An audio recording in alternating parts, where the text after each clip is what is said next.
Hello, and welcome to Monarch Housing Associates Training for NJ Counts 2014, New Jersey's point-in-time count of the homeless. This session will discuss how to use the NJ Counts 2014 paper survey tool for conducting interviews. Additional information and resources about conducting the sheltered count using HMIS, entering data from the paper survey online, and more can be found at Monarch Housing's website, monarchhousing.org.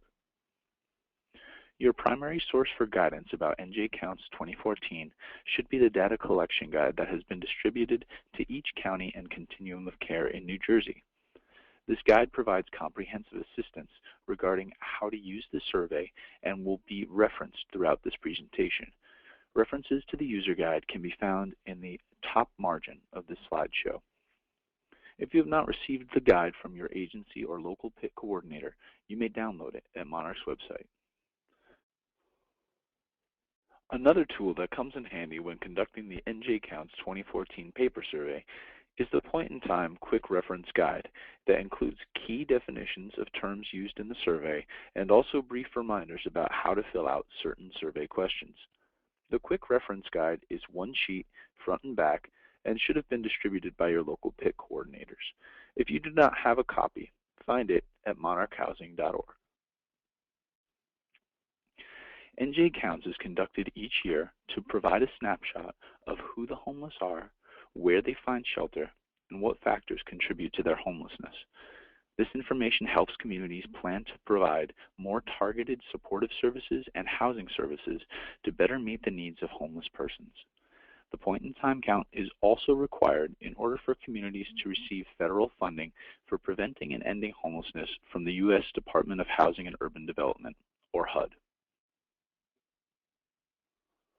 NJ Counts 2014 will be conducted on the night of Tuesday, January 28th to Wednesday, January 29th, 2014, between the hours of 10 p.m. on the 28th and 10 p.m. on the 29th.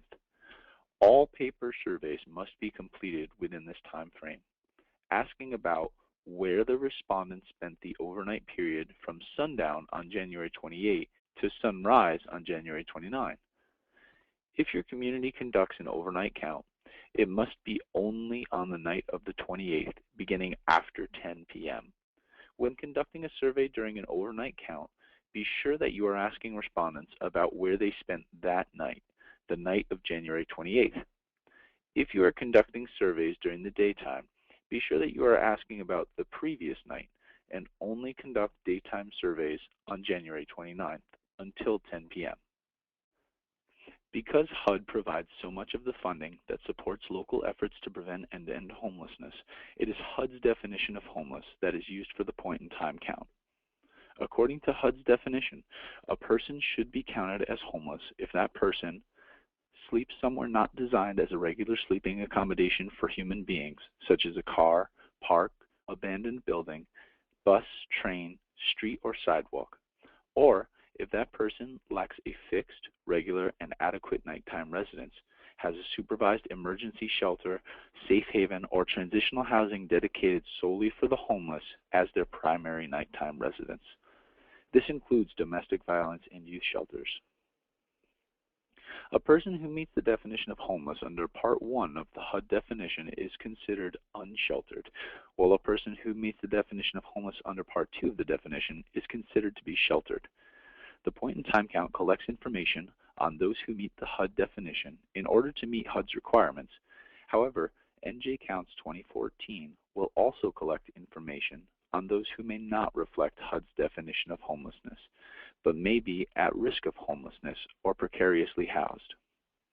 A person may be surveyed and counted as at risk of homelessness if that person is currently living doubled up with another household, living in illegal units, living in overcrowded units, scheduled to be evicted with no subsequent residence, being discharged from jail or a health facility with no subsequent residence, or residing in a motel which is being paid for by the household. It's important to note that for NJ Counts 2014, not all homeless households will be counted using the paper survey. This year, the sheltered homeless count will be conducted using primarily New Jersey's Homeless Management Information System, or HMIS. Please remember the following data collection methods that will be utilized for each type of homeless household under the HUD definition of homeless. This year, all unsheltered homeless households will be counted using the NJ Counts 2014 paper survey. Sheltered homeless households who are not in HMIS should be counted using the paper survey. However, if a household's information is in HMIS, you should not conduct a paper survey with them because they will be counted using New Jersey's HMIS data. Agencies must update HMIS for these households to accurately reflect the night of the count. If you are assisting an agency for NJ Counts 2014 and you are unsure whether information about the households you will come into contact with is currently entered in HMIS, ask agency staff or your county point-in-time coordinator for guidance. Finally, all households who meet the HUD definition of at risk for homelessness will also be counted using the NJ Counts 2014 paper survey. When completing a paper survey as part of NJ Counts 2014, there are a few important guidelines to remember. First, it is critical that only one survey is conducted per household. A household is defined as any group of persons who would be housed together if they were able to obtain permanent housing. Surveys should be completed by the interviewers alone, and under no circumstance should the survey be given to the respondents to fill out on their own. Interviewers should ask survey questions to respondents and fill in the paper survey form according to the answer given. When asking survey questions, interviewers should read only the questions in bold text and not read all of the answer options to the respondent unless the question says to check all answers that apply. For questions that say check all that apply, please read the respondent's all answer options so they can answer regarding each one. If no response is given to any question on the survey, please leave the answer blank. The only exception to leaving answers blank for no response is for question 6B, regarding the respondent's age, gender, race, and ethnicity. For these fields, please fill in your best guess if the respondent does not answer. Do not guess answers for other fields or for other household members who are not the respondent. If the respondent is unsure about the demographic characteristics of other household members, please ask them to give their best guess for these fields. Finally, if no response is given for the first survey question, do not continue with the survey because the other information will not be useful to the point-in-time count if the respondent's homeless status is unknown. When conducting survey interviews with respondents, be sure to introduce yourself and ask if they have already taken the survey. If you are still unsure if they have taken the survey after asking, conduct the paper survey with them, but note the name of any other agency or program the respondent may have mentioned participating in. When interviewing respondents, be sure to let them know that their answers are anonymous. Conduct the survey in a quiet, private manner. Try not to ask compound or multiple questions at once. Use the survey questions to guide the interview. Ask questions to clarify if necessary. Be friendly, respectful, and polite, and be sure to thank the respondents for their time because they are helping the community by their participation. Now we are ready to move on to the survey itself. As you can see, this is the top of the paper survey's first page.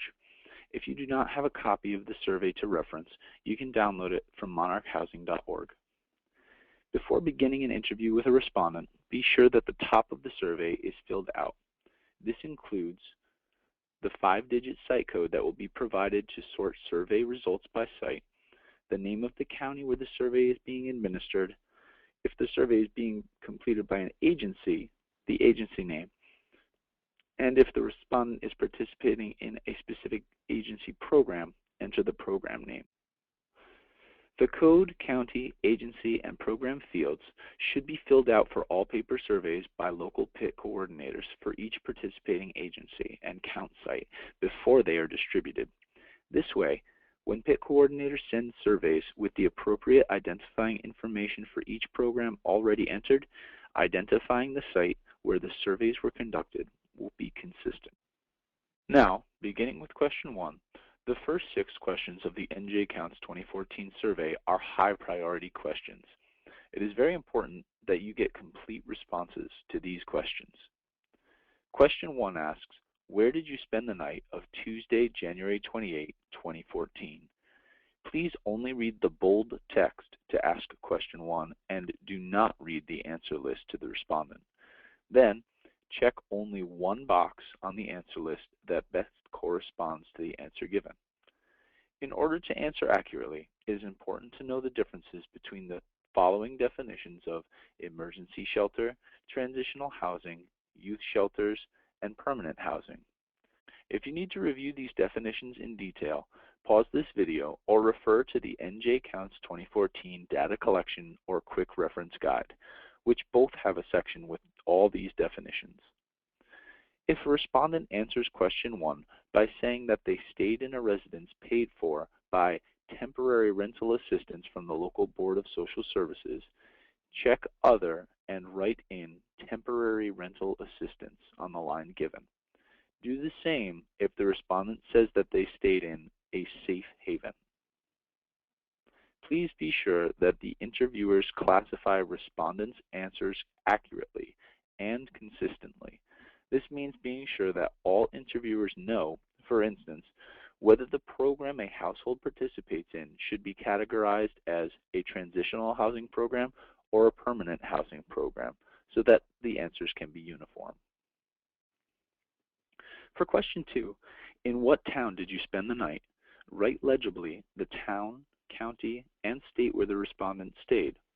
If the respondent is housed through a housing program, ask for and record the names of the program and agency that provided shelter to the household. Remember that the location where the survey is being conducted is not necessarily the program or agency where the respondent stayed. Also, remember that the respondent's household may not be part of any housing program. If this is the case, leave these fields blank. When asking question 3, how long have you been homeless? Again, please only read the bold text and then check the box that corresponds to the answer given. If necessary, clarify with the respondent that this question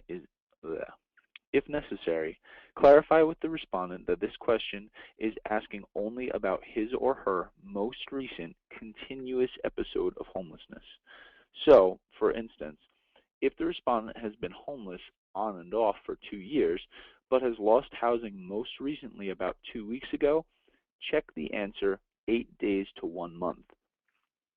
If the respondent is in a shelter or transitional housing program, their length of stay in the program can be considered to correspond to their length of homelessness.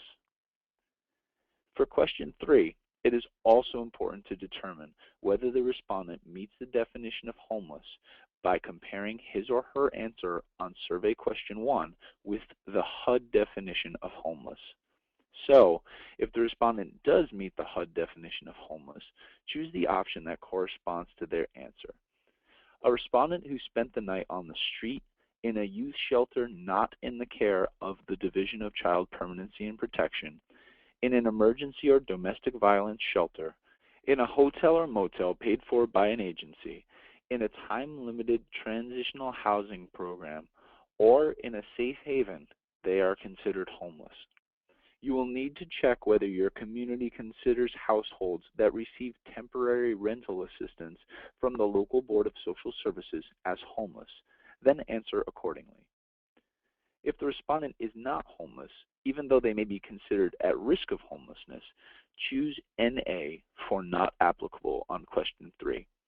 A respondent is not considered homeless if they spent the night in permanent housing, in a psychiatric or medical hospital, in jail or juvenile detention centers, in a youth shelter under the care of Division of Child Protection and Permanency, in farm labor housing, a substance abuse treatment facility, temporarily with friends and family, doubled up with another household, in illegal or overcrowded units, in a unit from which they are scheduled to be evicted, or in a hotel or motel paid for by that household.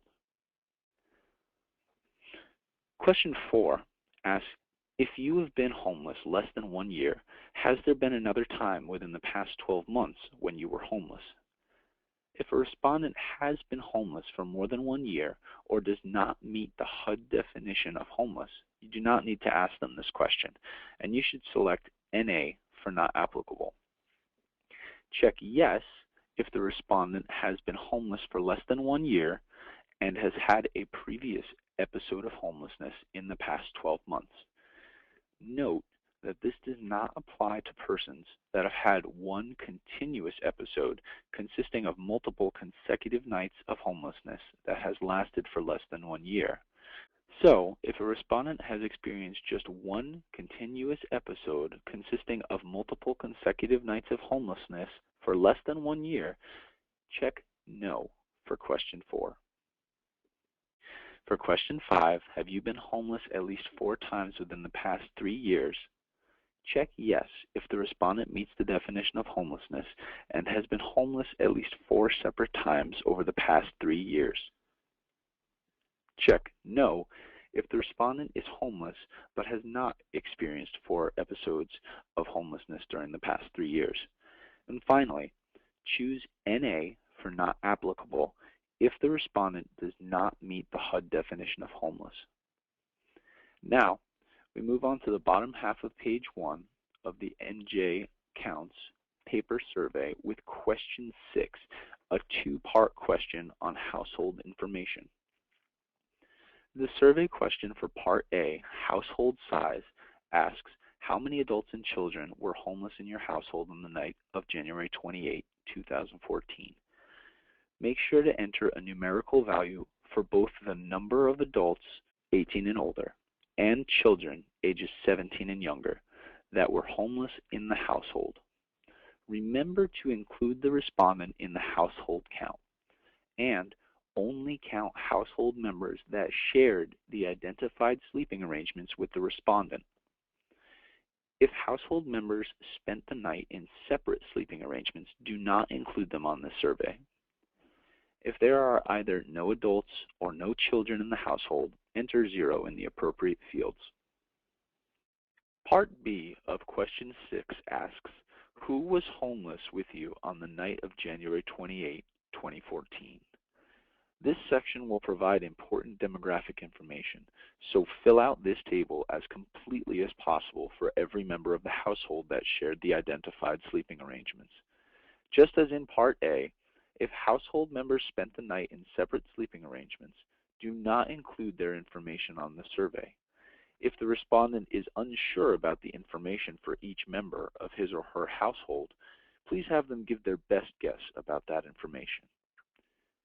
If the respondent gives no response for himself or herself with regard to age, gender, race, and ethnicity fields, you may guess these answers for the respondent. Do not guess about other demographic and personal characteristics fields for the respondent, and do not guess answers for other household members. If a respondent gives no response for other household members, try to at least get the age and gender for each member of the household. The first field of demographic information is relationship to head of household. As you can see, the word self is already entered on the first response line. For the purposes of this survey, the respondent with whom you are conducting the survey is considered to be the head of household. Answers in the relationship to head of household field then should give every member of the household a designated relationship to the respondent. For instance, if a female respondent has a household including herself, her husband, her father, and her son, her relationship to head of household answer would be self. The answer for her husband would be spouse, her father would be parent, and the answer for her son would be child. The other potential answers for relationship to head of household are sibling, friend, relative, or unknown. When asking respondents for information such as first initial, middle initial, and the first two letters of their last name, you may need to assure them that the information will not be used to track or identify them. The information given is confidential and will only be used to distinguish between household members and to avoid duplication of survey results. If a respondent or household member has no middle initial, leave this field blank. For age, make sure to enter numerical values only. For gender, enter one of the following, either F for female, M for male, or TR for transgendered. For race, please enter one of the following options, B for Black or African American, AI for American Indian or Alaska Native, AS for Asian, PI for Pacific Islander or Native Hawaiian, WH for White Caucasian, or MR for multiracial. If the respondent is Hispanic, inform them that they must choose a race from the list above in addition to identifying their ethnicity as Hispanic. Then, for ethnicity, write either H for Hispanic or NH for non-Hispanic. Again, if the respondent gives no response to these fields for other household members, NJ Counts asks that you at least try to ascertain the gender and age of every household member. For the household characteristics section, it is important that you know some key definitions so that you can help respondents provide accurate answers. To study these definitions in detail, see the NJ Counts 2014 Data Collection Guide or Quick Reference Guide, or pause this presentation. In the Household Characteristics section, please make sure to ask about each individual characteristic for each member of the household, and make sure to check all characteristics that apply to each person. Be sure to check None Apply if none of these characteristics applies to an individual. Only leave all fields blank if no response is given regarding what characteristics apply to an individual. When inquiring about the household characteristics of each individual, be sure to ask a direct question about each characteristic for each household member. For instance, ask specifically, are you a victim of domestic violence? Are you a veteran? Etc. Then, when you've filled out both sections 6A and 6B, check that the number of household members in 6B matches the number of adults and children listed in question 6A for household size before moving on to question 7. Question 7, found on the left top side of the paper survey's second page, asks, where was your last permanent address before becoming homeless? Write the town, county, state, and country of the respondent's last permanent address. If no response is given, leave this section blank. For question 8, what was your residence prior to your current living situation? Check only one option. Read the bold question and do not read all the answer options to the respondent. If you are unsure what any of these answer options means, refer to your NJ Counts Quick Reference Guide or to the Data Collection Guide's Section 5 on definitions. If the respondent's answer is not listed, check Other and describe their response in the space given. On to question 9 at the bottom left side of the paper survey under question 8. Question 9 asks, which of the following do you or anyone in your household receive? It is important to distinguish between SSI, which is Supplemental Security Income for low-income individuals who are disabled, blind, or over 65 who haven't worked for long enough to qualify for SSDI. SSDI is the Social Security Disability Insurance Program for workers who have worked and paid Social Security taxes who become disabled before retirement age. TANF, or TANF, is Temporary Assistance for Needy Families, which is sometimes called welfare. Not to be confused with SSI and SSDI, Social Security benefits are retirement benefits for workers aged 62 or older who have paid into the Social Security system for the requisite number of years. General assistance is a state-level welfare program. For this question, ask respondents if they have each individual source of income and each non-cash benefit on the answer list, and check all that apply. Be sure to read each option to the respondent. If the respondent says that he or she has no source of income or is receiving no government benefits, be sure to mark this field. Back at the top of the right-hand side of the survey, question 10 asks, what is your monthly household income? Write the respondent's monthly household income. This should be the total income of all household members who are 18 or older. Make sure it is a number value. For question 11, would you or anyone in your household like to receive any of the following services? Ask respondents if they would like to receive each type of service on the list and check all that apply. Please be sure to read each option to the respondent and check the appropriate boxes. If the respondent's answer is not listed, check Other and describe. If you are interviewing a respondent who is 24 years of age or younger, identify one additional service option, asking if he or she would like help achieving reunification with his or her family. If the respondent answers yes and would like help with reunification with his or her family, check Other and write reunification on the line.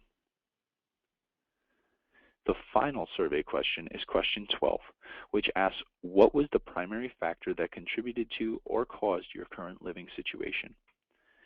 Please only read the bold text to ask question 12 and do not read the answer list to the respondent.